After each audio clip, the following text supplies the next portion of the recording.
ADHD is not a real disease. ADHD stands for Attention Deficit Hyperactive Disorder. To this day, scientists are not sure of the causes of ADHD. They believe that it could be from biological traits, but none of it is solid evidence. ADHD is simply undesired behaviors caused by external or social or environmental factors that a child may experience throughout their childhood, which may persist onto their adulthood. Joel Turtle, an educational policy analyst, contends that ADHD reflects stresses outside of school and may mirror other medical conditions. These stress factors involve not getting enough love from your parents or your loved ones around you, feeling neglected, experiencing violence, abuse, or domestic, violence inside your home, etc. All these stresses may, cause a child to behave disruptively in class or at school. A psychiatrist and director of International Center for Study of Psychiatry and Psychology named Peter R. Gregan agrees with Turtle too.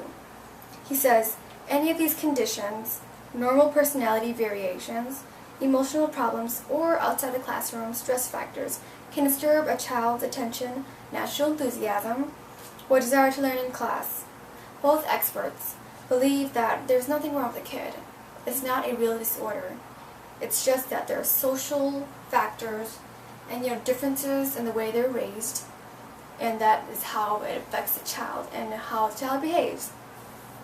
In the article, Linkages Between Child Abuse and ADHD in Girls from National Institute of Health, there's a positive correlation between ADHD and abused children, girls specifically. It was found that abused and ADHD diagnosed children show higher levels of cognitive and deficits and internalizing disorders and behaviors. Now, these let's say students who have ADHD and are abused are prone to have more social and behavioral problems within their life. They're usually excluded from society or peers. And the abuse that they experience also lead to higher stress factors, such as being neglected from parents, not feeling the love, and all these factors cause them to internally hide their thoughts, which causes students in class to think, oh, this person, why is he like this? Why is he like that? So he's excluded from society, from his classroom, peers especially. Now, this example, statistics from the linkages between child abuse and ADHD in girls, it shows that abuse does play a great role in ADHD prevalence. In the article, ADHD has sociological and evolutionary basis. It was found that the Diagnostic and Statistical Manual of Mental Disorders diagnostic for kids are primarily school-related issues. These issues were that students couldn't stay still, kept fidgeting, spoke out of turn, and they were very disruptive in class. Now, the case may just be that the environment that the student is in is very hard to adapt to. Over time, the school system has become very strict, and there's many instructions you have to follow. In class, you have to concentrate on whatever the teacher wants you to. You have to listen to the teacher, do the material, participate in class.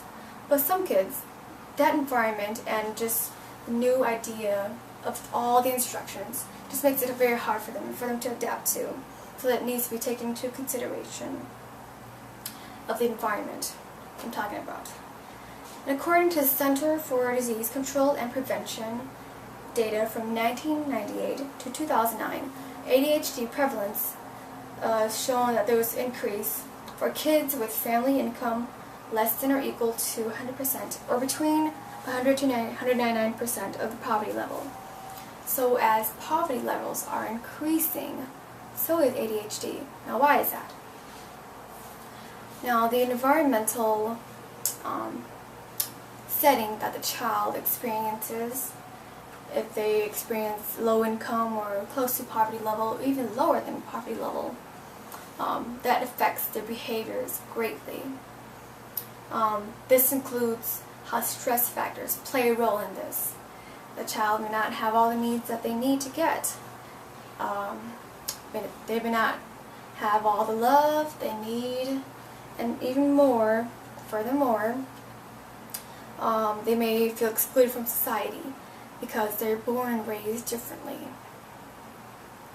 Now, all the things that I mentioned, external conflicts, the aspects, social factors, and also environmental factors, play a great role of how a child's behavior is formed. Now, ADHD is said to have very disruptive behaviors. Now, like I said, ADHD is not a disorder. It's just undesired behaviors from society that they want to get rid of.